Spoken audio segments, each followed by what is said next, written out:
Kathryn Kuhlman, la mujer que creía en los milagros. Cientos de personas han sido sanadas simplemente mientras estaban sentadas tranquilamente en medio de la gente, sin ninguna demostración extraordinaria. Muchas veces, ni siquiera sucede mientras se predica un sermón. Ha habido casos en que no se había cantado ni una canción. No hay demostraciones estruendosas, no hay que llamar a gritos a Dios como si Él fuera sordo, no hay exclamaciones ni alaridos. Dentro de la misma quietud de su presencia, y ha sucedido cientos de veces, en que la presencia del Espíritu Santo era tal que casi literalmente se podía escuchar el latir, el ritmo del latido de los corazones de miles de personas, al unísono. En medio de este profundo silencio una voz dice: creo en los milagros. Repentinamente, el aplauso de las miles de personas que observan a esa figura alta y esbelta surgiendo de las sombras en un vaporoso vestido blanco se vuelve ensordecedor. Ella se desliza hacia el centro de la plataforma, y comienza un nuevo culto de milagros con Kathryn Kuhlman. En su ministerio internacional, Kathryn Kuhlman sentó los fundamentos para la obra del Espíritu Santo en las vidas de incontables miles de personas en todo el mundo. Su ministerio, único, cambió el énfasis en el cuerpo de Cristo, que pasó de la demostración externa de los dones sobrenaturales del Espíritu Santo, nuevamente al dador de los dones, el Espíritu Santo. El tono profético de su ministerio marcó el paso de lo que la Iglesia sería en los tiempos por venir. Su ministerio fue, literalmente, un precursor de la Iglesia del futuro. Aunque ella se consideraba una persona común, Kathryn era única. Muchas han tratado de imitar su voz y sus movimientos teatrales, pero sin resultados. Otros han tratado de traducir su unción especial a técnicas y métodos, sin éxito. Yo doy gracias a Dios por Kathryn Kuhlman. Ella fue un ejemplo de una persona que no temió pagar el precio de andar en el servicio de Dios. Agradezco las lecciones que he aprendido por medio de su vida. Y en este capítulo quisiera compartir algunas de esas lecciones con ustedes, muchas de ellas, en sus propias palabras. Pelirroja y con pecas. Concordia, Missouri, fue el lugar donde se establecieron los inmigrantes alemanes que comenzaron a llegar a fines de la década de 1830. La madre de Kathryn, Emma Walkenhorst, se casó con Joseph Kuhlman en 1891. Según su registro de la escuela secundaria, Kathryn Joanna Kuhlman nació el 9 de mayo de 1907, en la granja familiar, aproximadamente a 8 kilómetros de Concordia. Kathryn fue llamada con los nombres de sus dos abuelas. No recibió un certificado de nacimiento, ya que los mismos solo fueron obligatorios en Missouri a partir de 1910. Cuando Kathryn tenía 2 años de edad, su padre vendió la granja de 64 hectáreas, y construyó una casa grande en la ciudad, a la que Kathryn siempre llamaría su hogar. Una amiga de su infancia describía a Kathryn de esta manera: facciones grandes, pelirroja, con pecas. No podía decirse que Kathryn fuera bella. No era femenina ni atrayente físicamente en ningún sentido de la palabra. Era más alta que las chicas de nuestra barra, 1,73 m, larguirucha y de contextura masculina, y sus pasos largos nos hacían jadear para mantenernos a su ritmo cuando caminábamos juntas. De joven, Kathryn también se destacaba por su independencia y autoconfianza y su deseo de hacer las cosas a su manera. Se las arreglaba para manejar a su padre, y conseguía casi cualquier cosa que deseara de él. Según Kathryn, la disciplina siempre estaba a cargo de su madre, una mujer dura, que nunca elogiaba a su hija ni le daba muestras de afecto. Pero Kathryn nunca se sintió que le faltaba amor o que no era deseada. Su padre le daba todo el afecto y el amor que necesitaba. En realidad, Kathryn adoraba de tal manera a su padre que aún 30 años después de su muerte, al hablar de él, los ojos se le llenaban de lágrimas. Cierta vez, cuando Kathryn tenía aproximadamente 9 años, quiso hacer algo especial para el cumpleaños de su madre, y decidió darle una fiesta sorpresa. Pues bien, la niña, sin darse cuenta de que el cumpleaños de su madre caía un lunes,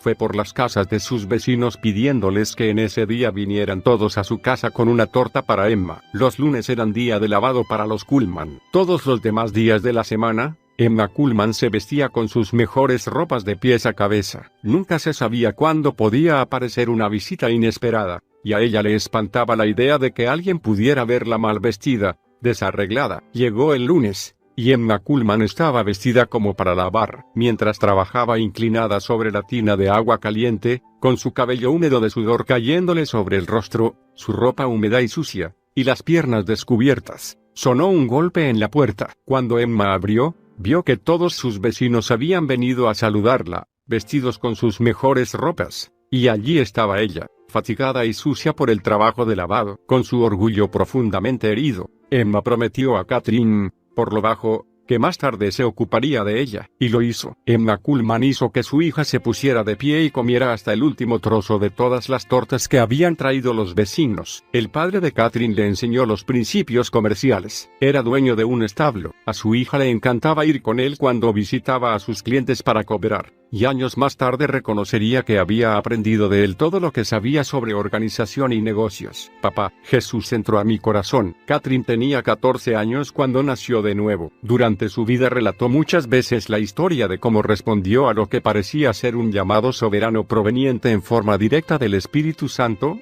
no de ninguna persona. Ella venía de un trasfondo religioso, más que espiritual, por lo que las iglesias a las que asistía nunca hacían llamados para recibir la salvación. Acerca de esto, Catherine escribió: yo estaba de pie junto a mamá, y las agujas del reloj estaban ubicadas en las 12 menos 5 minutos del mediodía. No recuerdo el nombre del pastor, ni siquiera una palabra de su sermón, pero algo me sucedió. Es tan real para mí hoy como en ese momento, lo más real que me ha sucedido en mi vida. Allí, de pie, comencé a temblar de tal forma que no podía sostener el himnario, así que lo dejé en el banco, y comencé a sollozar. Sentí el peso de la convicción y me di cuenta de que era pecadora. Me sentía la persona más baja, la peor del mundo entero, pero solo tenía 14 años. Hice lo único que sabía hacer.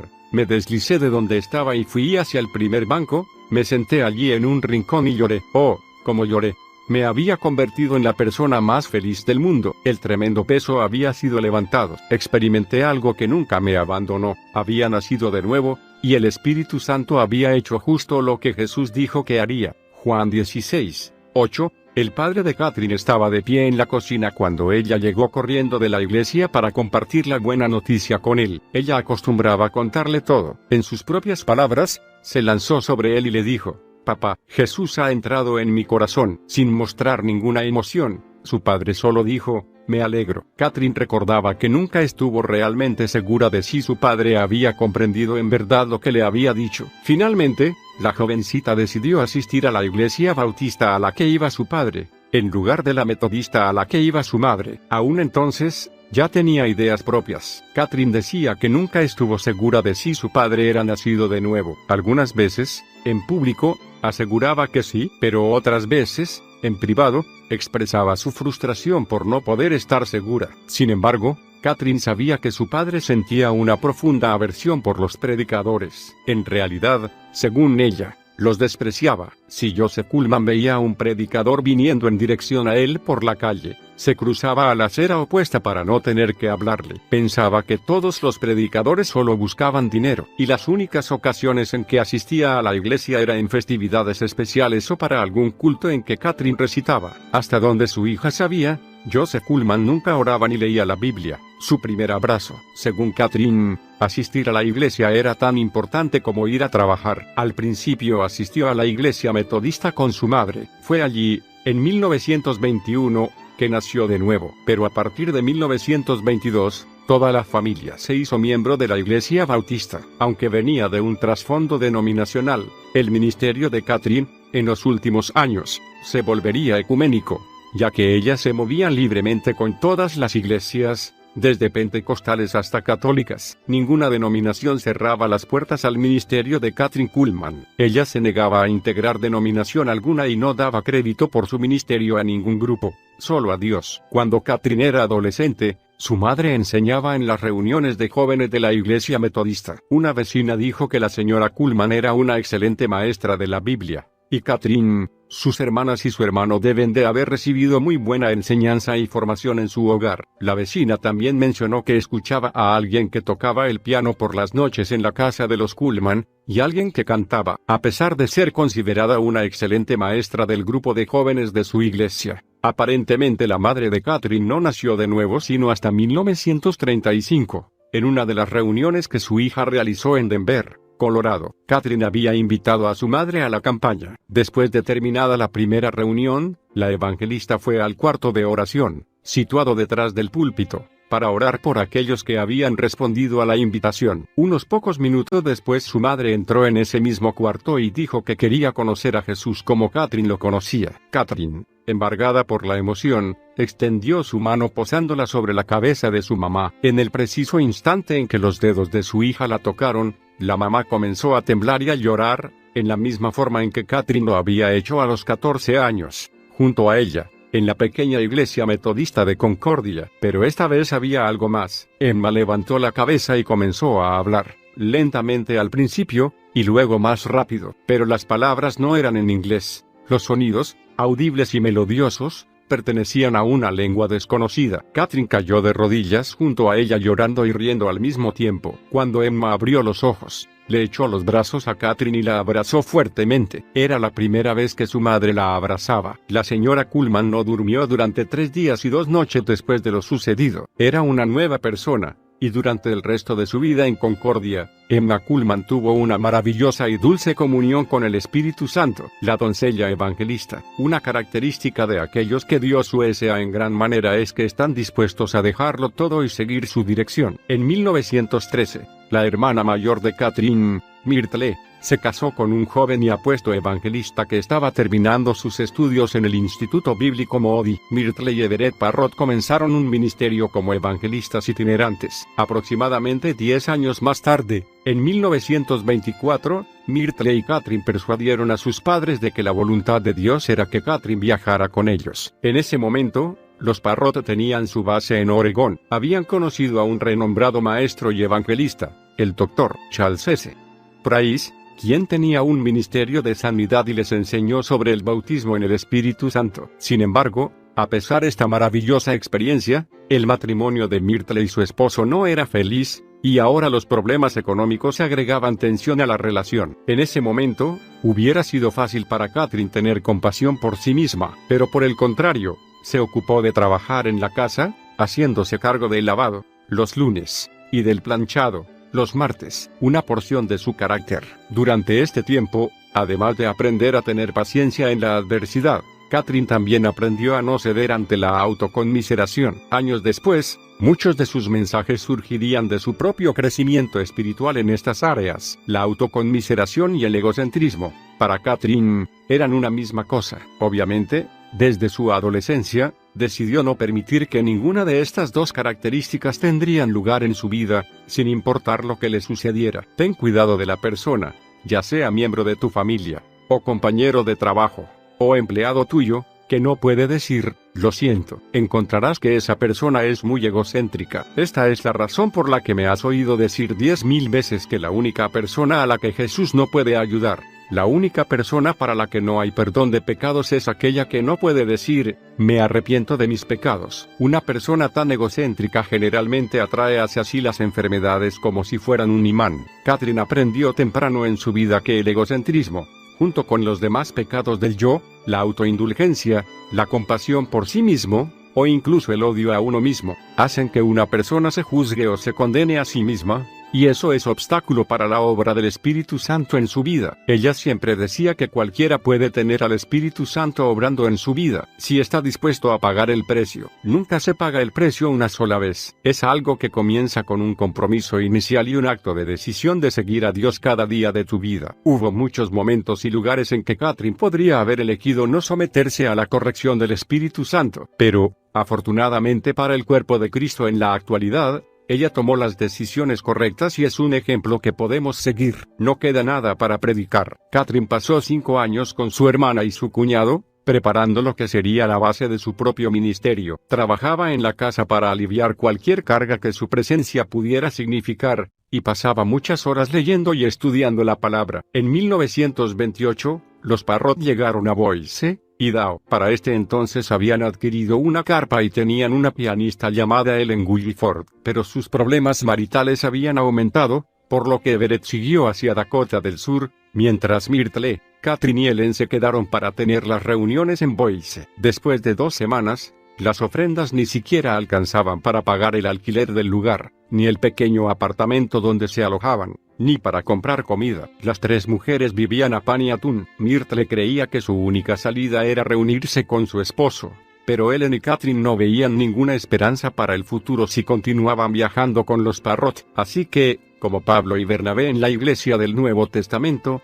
decidieron separarse. Un pastor de Boise se les ofreció la posibilidad de predicar en un pequeño salón de billar que había sido reacondicionado para servir como salón de reuniones. Ese fue el comienzo del ministerio Kathryn Kuhlman. Luego de predicar en esa obra misionera, fueron hacia Pocatello, Idaho, donde Kathryn predicó en un viejo teatro de ópera. El edificio estaba muy sucio y debía ser limpiado antes que pudieran usarlo. Podemos imaginar quién hizo la limpieza: la evangelista, naturalmente. Después fueron a Twin Falls, Idaho, en medio del más crudo invierno. Allí Kathryn resbaló sobre el hielo y se rompió la pierna. Aunque el médico le había dicho que no apoyara el pie en tierra durante 2 semanas, Kathryn insistió en predicar enyesada. Ella nunca permitió que su carne interfiriera en su cumplimiento de la voluntad de Dios. Cierta vez, Kathryn dijo: desde el primer sermón que prediqué en Idaho, Zaqueo subido al árbol, y Dios sabe que si había alguien subido a un árbol, era yo. Supe solo una cosa: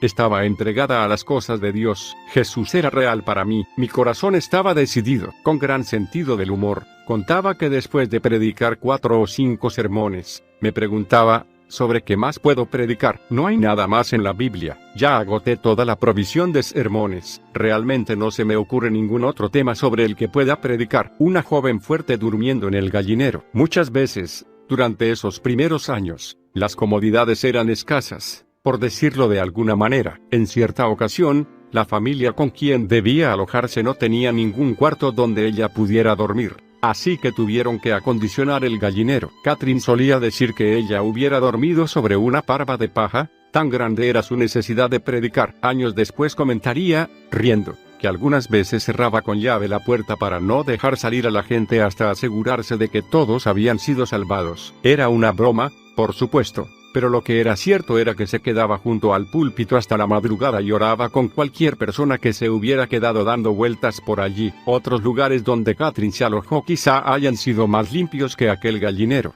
pero no estaban mejor calefaccionados. En aquella época, los cuartos de huéspedes no tenían calefacción. Años más tarde, Kathryn recordaría que solía acurrucarse bajo una pila de mantas hasta calentar la cama. Cuando lo lograba, se ponía boca abajo y estudiaba la palabra durante horas. Su corazón estaba totalmente entregado al Señor. Ese fue el secreto de su ministerio. Su corazón estaba fijo en Jesús. Estaba decidida a ser fiel a Él y a no contristar al Espíritu Santo. En estos primeros años de su ministerio, podemos ver 2 características que Kathryn desarrolló: dedicación y fidelidad a Dios y a su pueblo. Kathryn creció y extendió su entendimiento espiritual a partir de ese fundamento básico de carácter que desarrolló muy tempranamente en su vida: su lealtad. ¿Qué es lo que mantiene a una persona dedicada a su llamado? La respuesta de Kathryn era su lealtad. La palabra lealtad tiene muy poco significado en la actualidad, porque se la practica muy poco. La lealtad es algo intangible, es como el amor. Solo se la puede entender al verla en acción. El amor es algo que se hace,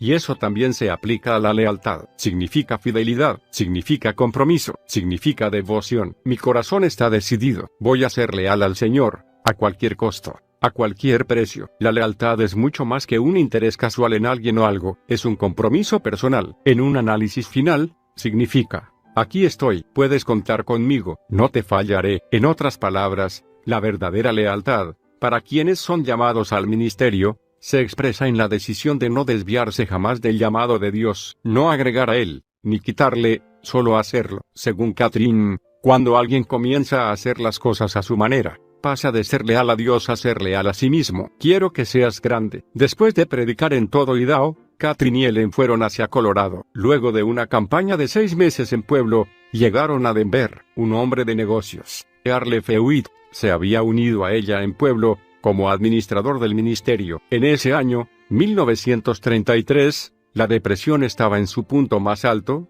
los negocios cerraban, millones de personas quedaban sin trabajo, y las iglesias luchaban por permanecer abiertas. Kathryn era una evangelista itinerante sin ninguna organización denominacional que la apoyara, pero creía firmemente en un Dios grande, cuyos recursos no tenían límites. Ella creía que si servimos a un Dios de recursos limitados, entonces estamos sirviendo al Dios equivocado. Kathryn vivía por el principio de fe y confiaba en Dios. Por eso dijo a Hewitt que fuera a Denver y actuara como si tuvieran $1 millón.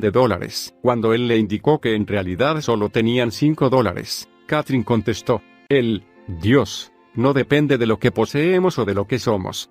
ciertamente puede obrar un milagro semejante al de los panes y los pescados, y multiplicar nuestros $5. Ahora, ve a Denver, alquila el edificio más grande que encuentres, consigue el mejor piano disponible para Ellen, llena el local de sillas, manda a publicar un anuncio grande en el Denver Post y haz propaganda por radio, en todas las emisoras. Este es el negocio de Dios, y vamos a hacerlo a su manera, a lo grande. Hewitt le tomó la palabra y siguió sus instrucciones. El lugar había sido un depósito de la compañía Montgomery Ward. Las reuniones se prolongaron por 5 meses, durante los cuales se mudaron a otro depósito. La primera noche asistieron 125 personas. La segunda noche, más de 400. A partir de entonces, el depósito comenzó a llenarse por completo todas las noches. Después de 5 meses, Catherine anunció que la campaña había terminado, pero las personas no querían saber nada de eso. Un hombre se ofreció a dar un adelanto para un edificio que pudieran usar en forma permanente y que tuviera un gran cartel de neón que diría: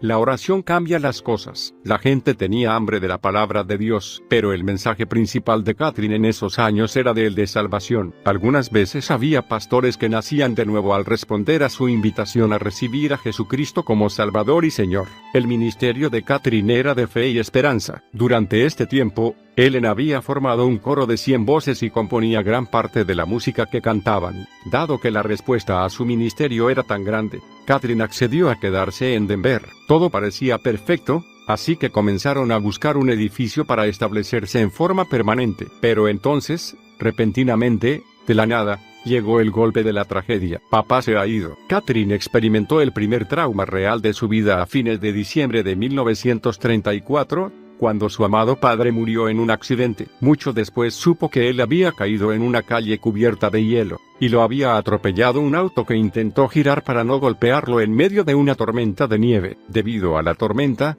solo horas después un amigo pudo comunicarse con Catherine en Colorado. Al recibir la noticia de que su padre estaba al borde de la muerte, inició el viaje hacia la casa de sus padres, en medio de la tormenta, conduciendo desde Denver, cruzando el estado de Kansas hacia Missouri. Catherine decía que solo Dios sabe a qué velocidad condujo sobre esas rutas cubiertas de hielo, con una visibilidad cercana a cero. El 30 de diciembre, Catherine llegó a la ciudad de Kansas, y llamó a su casa para hacer saber a su padre que estaba a punto de llegar, pero le avisaron que él había muerto esa mañana, muy temprano. Catherine llegó a tiempo para ver a su padre en el ataúd, en el living de la casa, velado por sus seres queridos. El trauma fue casi más de lo que ella podía soportar. En ese momento sintió brotar de su interior un profundo odio por el joven que había atropellado a su padre. Yo siempre había sido una persona feliz, y papá me había ayudado a ser así. Ahora él se había ido, y en vez de ser feliz, yo batallaba contra 2 extraños que me asaltaban: el odio y el miedo. Yo tuve el padre más perfecto que pueda tener una niña. Papá no hacía nada mal. Él era mi ideal. Ella había estado fuera de su casa durante más de 10 años, con solo unas breves visitas en el intermedio. Ahora su papá jamás podría escucharla predicar. Más tarde, Catherine relató que el odio contra el joven que había matado a su padre comenzó a acumularse en su interior, y que escupió veneno con todas las personas con las que hablaba, hasta el día del funeral. Allí, sentada en el primer banco de la pequeña iglesia bautista, yo seguía negándome a aceptar la muerte de mi padre. No podía ser uno por uno. Los miembros de mi familia se levantaron de sus asientos y se acercaron al ataúd. Mamá, mis 2 hermanas, mi hermano. Solo yo quedé sentada en el banco. El que había dirigido la ceremonia se acercó y me dijo: Catherine, ¿quieres ver a tu padre antes que cierre el ataúd? De repente me encontré adelante, mirando hacia abajo, con los ojos fijos, no en el rostro de papá, sino en su hombro, ese hombro en el que tantas veces me había apoyado. Me incliné suavemente y puse mi mano sobre ese hombro que estaba dentro del ataúd, y cuando lo hice, algo sucedió. Lo único que mis dedos acariciaron fue un pedazo de tela. Todo lo que esa caja contenía era algo descartado, que alguna vez había amado, y que ahora quedaba de lado. Papá no estaba ahí. Esa fue, verdaderamente, la primera vez que el poder del Cristo vivo y resucitado se manifestó a través de mí. Repentinamente, ya no sentía más temor de la muerte, y al tiempo que desaparecía mi temor, también desaparecía mi odio. Papá no estaba muerto, estaba vivo. Renovada y sonriente, Catherine regresó a Denver con un nuevo entendimiento y una nueva compasión. Encontraron un edificio, y comenzaron los trabajos de acondicionamiento en febrero de 1935. El 30 de mayo de ese año, se abrió el tabernáculo del avivamiento de Denver, con el enorme cartel de neón que le habían prometido. La oración cambia las cosas. El auditorio tenía capacidad para 2000 personas sentadas, y el cartel con el nombre del tabernáculo se veía a gran distancia. Durante los siguientes 4 años, miles de personas asistieron a las reuniones. Se realizaban cultos todas las noches, excepto los lunes. El tabernáculo pronto se convirtió en una iglesia organizada, pero no estaba afiliado a ninguna denominación. Finalmente se inició una escuela dominical y comenzaron a utilizarse autobuses para traer la gente a los cultos. Se hacía tarea evangelística en los hogares de ancianos y en las cárceles. Luego, Catherine inició un programa de radio llamado Sonriendo. En 1936, muchos músicos y predicadores ministraron en el tabernáculo del avivamiento de Denver. Uno de ellos era Raymond Ritchie, un prominente evangelista, que pasó 3 semanas en la iglesia. Ritchie había sido un pionero de las primeras campañas de sanidad en los Estados Unidos. Catherine dijo que la muerte de su padre había sido el valle más profundo que debió cruzar, pero pronto viviría otra experiencia que llegaría a ser un valle casi tan profundo como aquel. El paso en falso. En 1935, un predicador llamado Burroughs Waltrip, de Austin, Texas, fue invitado a predicar en el tabernáculo. Era un hombre extremadamente apuesto, 8 años mayor que Catherine. Pronto ambos descubrieron que había una atracción entre ellos. El único problema era que este hombre estaba casado y tenía 2 hijos pequeños. Catherine aparentemente ignoró las señales del Espíritu Santo en su interior, que le indicaban que esta relación era un error. Poco después de su primera visita a Denver, Waltrip se divorció de su primera esposa y dijo a todos que ella lo había abandonado. Pero su ex esposa, Jessie, dijo que Waltrip creía que si una persona no amaba a su cónyuge en el momento de casarse, no había pacto alguno entre ambos, lo cual hacía que pudieran divorciarse y casarse con otro. Después de dejar a su esposa, Waltrip nunca regresó a ella, y sus 2 hijitos jamás volvieron a ver a su padre. El error. Después de dejar a su familia, Waltrip se mudó a Mason City, Iowa, presentándose como un hombre soltero, e inició un centro evangelístico llamado Radio Chapel. Se lo conocía como un evangelista dramático y sensacionalista,